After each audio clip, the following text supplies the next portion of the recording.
Viral diduga tentara Cina masuk Indonesia, ini fakta yang sebenarnya. Unggahan video bernarasi tentara Cina masuk Indonesia viral di media sosial. Video itu salah satunya dibagikan akun Facebook KT Makassar pada Jumat 3 Februari kemarin. Pada keterangan unggahan menuliskan jika tentara Cina sudah masuk Indonesia secara terang-terangan dengan memakai seragam tentara. Dalam video berdurasi 25 detik itu tampak sejumlah orang mengenakan seragam lengkap menyerupai tentara dan berbaris di sebuah bandara. Terlihat di belakang mereka terdapat pesawat Lion Air berwarna putih.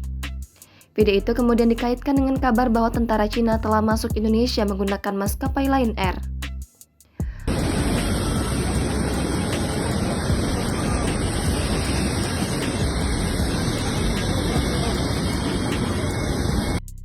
Lantas bagaimanakah penjelasan pihak yang berwenang?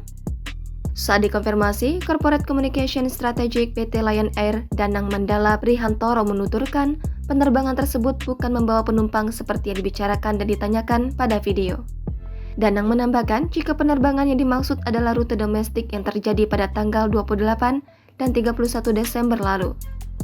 Sementara itu, Divisi Humas Polri melalui unggahan di akun Instagramnya, @Divisi Humas Polri, memastikan bahwa video bernarasi tentara Cina masuk Indonesia adalah tidak benar alias hoax. Dituliskan bahwa video yang bersumber dari akun TikTok @99bima_satria itu sengaja dibuat dengan tujuan untuk menyebarkan keresahan di masyarakat.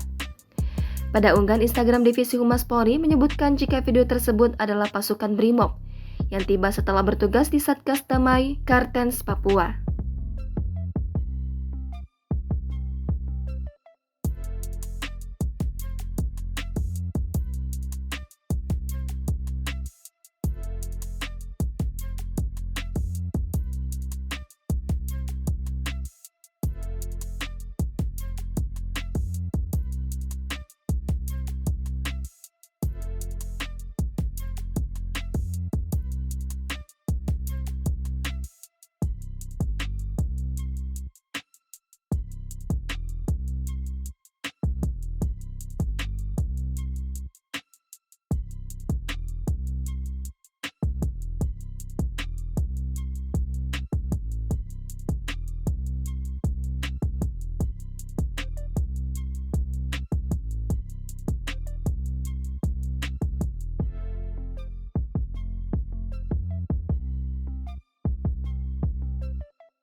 Jangan lupa subscribe, share, komen, dan like ya!